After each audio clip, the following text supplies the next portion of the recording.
میرے ہاتھ میں تھا جب تک میرے مصطفیٰ کا دامن، میرے پاؤں چومتی تھی یہی گردش زمانہ۔ اقبال کہندا سبب اس کا کچھ اور ہی ہے جس کو تو خود سمجھتا ہے کہ زوال بندہ مومن کا بے زری سے نہیں۔ تو حضرت دہیہ کلبی نے وہ خط بصرہ شام کے گورنر کو پہنچایا۔ یہ بخاری شریف کے اندر ہے کہ نبی علیہ الصلوۃ والسلام نے خط جو بھیجا تھا وہ دہیہ کلبی کے پاس دیا اور فرمایا یہ پہنچا دے۔ تو قیصر روم جو ہے وہ حضرت ابو سفیان کہتے ہیں کہ ہم تجارت کے لیے گئے ہوئے تھے، تو قیصر روم کو پتہ چلا کہ مکہ مکرمہ کے بڑے بڑے تاجر اور بڑے بڑے قریشی یہاں آئے ہوئے ہیں، تو انہوں نے بلا لیا ان سب کو پکڑ کے لاؤ۔ کہتے ہیں ہم سب چلے گئے قیصر روم کے پاس، تو اس نے کہا کہ اس بندے کو سب سے آگے لاؤ جو حضور کے نسب کے زیادہ قریب ہے۔ تو حضرت ابو سفیان فرمانے لگے کہ مجھے آگے کیا گیا۔ کہا کہ آپ حضور کے زیادہ قریب ہیں حضور نسب کے؟ انہوں نے کہا فرمایا ادھر بیٹھ جاؤ۔ بٹھا دیا۔ فرمایا میرے ساتھ جتنے ساتھی تھے ان کو میری پیٹھ کے پیچھے بٹھا دیا اور کہا کہ اگر یہ حضور کے بارے میں غلط بیانی کریں تو آپ نے مجھے بتانا ہے۔ اس نے پھر رسول اللہ کے بارے میں، یہ بخاری شریف کے اندر موجود ہے، اس نے پھر رسول اللہ کے بارے میں سوالات کیے قیصر روم نے۔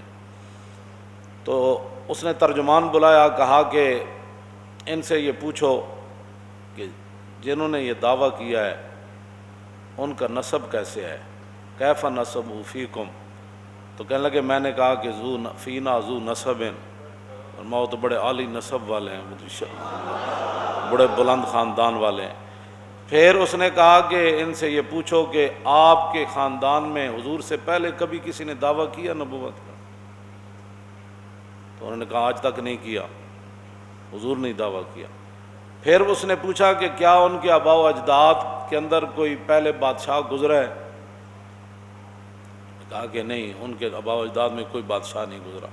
پھر اس نے پوچھا کہ ان کے جو متبعین ہیں، ان کی جو پیروی لوگ کر رہے ہیں، وہ ضعفاء ہیں یعنی کمزور لوگ ہیں یا بڑے خاندانوں والے ہیں؟ تو کہا کہ نہیں، ان کی پیروی تو کمزور لوگ کر رہے ہیں۔ پھر پوچھا کہ ان کی تعداد کم ہو رہی ہے یا زیادہ ہو رہی ہے؟ نے کہا نہیں، ان کی تعداد تو بڑھ رہی ہے۔ پھر اس نے پوچھا کہ کیا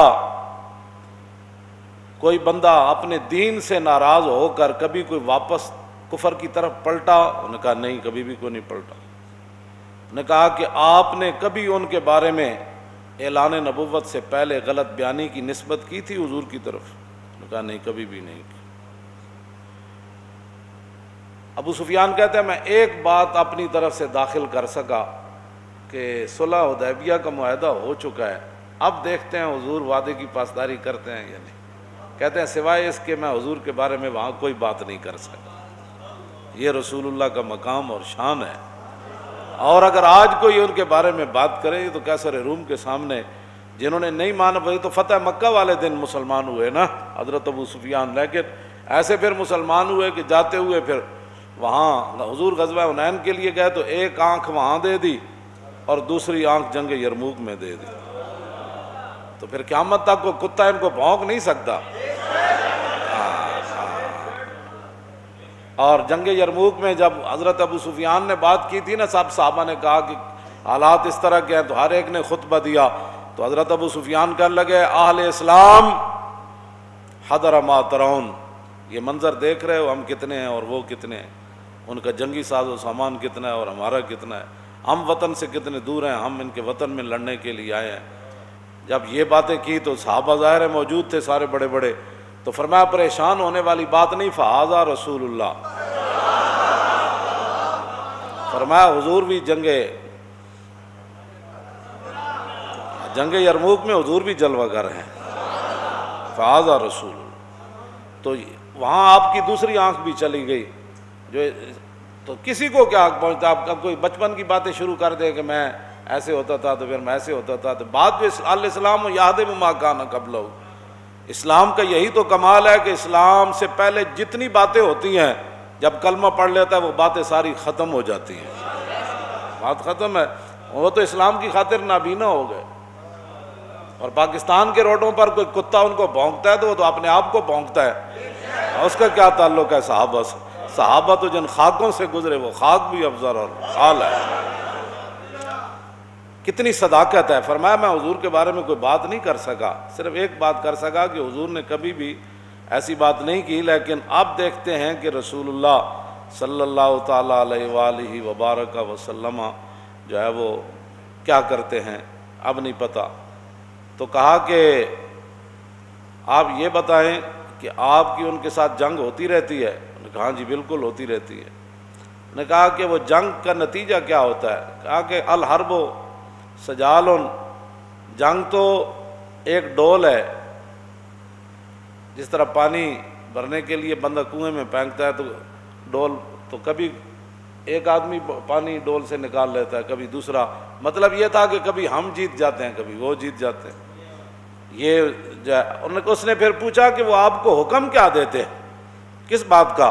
انہوں نے کہا کہ قلت یقول اعبدوا اللہ وحدہ ولا تشرکوا بہ شیئا واترکوا ما یقول آباؤکم یامرنا بالصلاۃ والصدق والعفاف والصلہ۔ انہوں نے کہا کہ وہ ہمیں حکم دیتے ہیں کہ جناب اللہ کی عبادت کرو، اور جن پر تمہارے آبا و اجداد تھے بتوں کی پوجا کرتے تھے وہ سارے معاملات چھوڑو، اور حضور ہمیں نماز کا حکم دیتے ہیں، سچائی کا حکم دیتے ہیں، پاک دامنی کا حکم دیتے ہیں، اور رسول اللہ صلہ رحمی کا حکم دیتے ہیں۔ کہا کہ حضور یہ ہمیں حکم دیتے۔ اب 11 سوالات کیے اور ان میں سے جواب 9 کے، پھر وہ اس کو ویسے ہیراکل پڑھتے ہیں، ہیراکل یا ہیرکل پڑھتے ہیں، ویسے لوگ ہیرکل کہتے ہیں، ہیرکل یا ہیراکل دونوں طرح۔ انہوں نے بخاری شریف کے اندر بھی اس کا ضبط دیا ہوا ہے کہ اس لفظ کو کیسے پڑھنا ہے، لیکن بخاری اردو بھی کی ہو نا گھر میں تو اس کو سمجھنے کے لیے پہلے 16 سال پڑھنا پڑتا ہے۔ ہاں اے مت کوئی سمجھے کہ جناب گھر اردو دی بخاری پئی ہوئے تو بندے نو بخاری سمجھ آ جائے، ہاں جی پھر تے گل مک جاندی، پھر تو ہر بندہ استاد العلماء تے شیخ الحدیث تے جناب شیخ الکل تے جناب خطیب پاکستان تے فخر ہندوستان بن جائے گا۔ ہاں جی گھر کتاباں ساریاں پئی نہیں ہوندیاں، پھر سویرے تسی منڈیاں نو کیوں سکول بھیج دیو، دودھ پیندے نو بھی بھیج دیں دیو، کتاباں ساریاں گھر پئی نہیں ہوندیاں، کتاباں گھر رکھن دا بندہ مولوی تھوڑا ہو جاندا۔ ایک مولوی ہے جڑا سارے ہر بندہ مولوی ہے، جنہوں جناب اٹھ پٹو میں اخبار وچ مضمون پڑھیا سی تو اخبار وچ مضمون پڑھن نہ بندہ مولوی ہوندا، عمر باید کہ یار آیت بکنار، بڑی لمبی عمر چاہی دی تاں یار بغل چاہندا۔ تو میں اس لیے یہ بات کر رہا ہوں کہ لوگ ہرکل پڑھتے ہیں، ان کو یہ بھی نہیں پتہ ہوتا کہ ہیراکل ہے یا ہیرکل ہے۔ اس نے پھر آگے سے حضور کی ترجمانی کیا کی سنیں۔ اس نے حضرت ابو سفیان کو کہا کہ میں نے آپ سے یہ پہلا سوال کیا تھا، فقال لترجمانہ قل لہ سألتک عن نسبی فذکرت انہ فیکم ذو نسب وکذالک الرسل تبعث فی نسب قومہا۔ میں سب سے پہلے میں نے تم سے یہ سوال کیا کہ ان کا نسب کیسا ہے، تو آپ نے خود کہا کہ وہ تو بڑی عالی نسب والے ہیں۔ قیصر روم کہنے لگا کہ یہی تو نبیوں اور رسولوں کی شان ہوتی ہے، یہی تو نبیوں کی شان ہوتی ہے کہ وہ اعلیٰ نسب ہوتے ہیں۔ اس پر میں کوئی دائیں بائیں نہیں جانا چاہتا، یہ بات رہ جائے گی، لیکن آپ خود سمجھ لیں کہ جو حضور کے مقابلے میں باتیں کرتے ہیں ان کی اپنی حیثیت کیا ہوتی ہے، وہ کون ہوتے ہیں۔ دوسرا کہتے ہیں میں نے سوال کیا کہ آپ کی قوم میں کبھی کسی نے یہ بات کی ہے، تو آپ نے کہا نہیں کی۔ تو کہتے ہیں ان پر الزام تو آپ تب لگاتے، پہلے یہ ریت چلی آتی کوئی یہ بندہ کرتا ہے میں نبی ہوں، کوئی یہ کرتا ہے، جب آج تک کسی نے بات نہیں کی تو پھر نبی برحق یہی ہے۔ پھر میں نے تم سے یہ سوال کیا کہ کیا ان کے آبا و اجداد میں سے کوئی بادشاہ ہوا ہے، تو تم نے کہا کوئی نہیں۔ تو اگر کوئی نہیں تو پھر تو نبی برحق ہے۔ اگر ان کے آبا و اجداد میں کوئی بادشاہ ہوتا تو ہم یہ سوچتے کہ وہ اپنے باپ اور دادا کی بادشاہی واپس لینے کے لیے دعویٰ کر رہے ہیں۔ جب ہوا ہی کوئی نہیں تو پھر آپ کو کیا مسئلہ ہے، آپ کیوں نہیں کلمہ پڑھتے ہو، کیوں نہیں پڑھتے آپ کلمہ؟ پھر میں نے آپ سے یہ سوال کیا کہ کیا آپ نے اعلان نبوت سے پہلے کبھی کوئی غلط بیانی کی نسبت حضور کی طرف کی، تو آپ نے کہا نہیں۔ اللہ، تو کہا کہ جو نبی لوگوں کے ساتھ غلط بیانی نہیں کرتے وہ رب کی طرف غلط بیانی کی نسبت کیسے کر سکتے؟ کہ اللہ نے مجھے نبی بنایا. تو جب لوگوں کے ساتھ انہوں نے کبھی ایسی بات نہیں کی تو اللہ کی طرف کیسے نسبت کر سکتے؟ گل اے وے جڑا سمجھ آ جائے تو خط نال بھی آ جائے جی، سمجھ آ جائے تو غیروں کو پوچھ کے بھی مقام رسول سمجھ آ جائے. جے نہ آوے تو ساری زندگی قرآن و حدیث پڑھ کے مولویوں دیا تقریراں سن کے بھی سمجھ نہ آوے، پھر بھی بندہ غیراں دیاں گلاں کرے. کہتے ہیں میں نے پھر آپ سے یہ دوسرا سوال کیا کہ ان کی اتباع کمزور لوگ کر رہے ہیں یا بڑے لوگ؟ تو آپ نے کہا کہ ان ضعفاء اتبعوا وهم اتباع الرسل. انہوں نے کہا کہ نہیں کمزور لوگ کر رہے ہیں. تو انہوں نے کہا کہ آدم علیہ السلام سے لے کر حضور تک جب بھی کسی نے ابتداءً پیروی کیا تو کمزور لوگوں نے کیا، بلکہ یہ تو تانا دیا قوم نوح نے بعد الراج کہ تواڈے غریب تے پست لوگ تواڈی اتباع کر دین، اسی پیسے والے انہاں غریباں نال کیویں بیٹھیے؟ قیصر روم کیوں جی گفتگو کی تھی؟ کہتا میں تیرے کو اے پوچھا تسی اے جواب دیتا، پھر اے پوچھا، پھر نبی ہوندے ہی ہو جائے. پھر تو کیا انہیں کدی بھی غلط بیانی، انہوں نے کہا نبی کدی بھی غلط بیانیاں نہیں کرتے. پھر کردیا انہوں نے کہا میں تیرے کو پوچھا کہ اج تک کوئی دین نو چھڑیا؟ انہوں نے کہا نہیں. انہوں نے کہا دین ہوندا ہی ہوے جڑا داخل ہو جائے کدی باہر نہیں نکلدا ہوندا. پھر تو میں پوچھا تیرے کو کدی کوئی دین نو چھوڑ کے حضور نو گیا؟ میں کہا ہوتے تے پتھر بن کے بھی کہندے سن حضور حکم تو دیو، ہوتے تے کھجوراں کھا کے بھی کہندے سن حضور حکم تو دیو، گھوڑے سمندر جی سٹ دیاں. آخر تے پتہ کی کیا سی قیصر روم نے؟ ایتھے تے انگوٹھے چومن تے جھگڑے نا.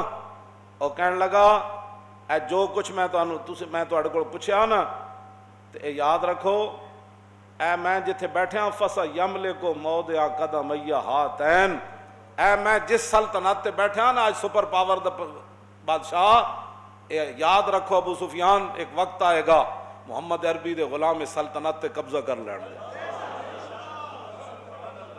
جتھے میں بیٹھا اس جگہ بھی حضور دے غلاماں نے قبضہ کر لینا. اگر گل اے وے جڑی تو دس رہا تے انہاں دے غلاماں نے قبضہ کر لینا، پھر صحابہ قیصر روم دے دروازے تے گھوڑے نہیں جا بدے. یہ انہیں کہ اگلی گل بڑی عجیب ہے. انہیں کہا لو کنت عندہ لغسلت عن قدمے. اے گل پڑھ کے بندہ مست ہو جاندا، کہندا میں جے حضور کول ہوندا نا تے میں حضور دے پاؤں مبارک دھو کے پینے سن.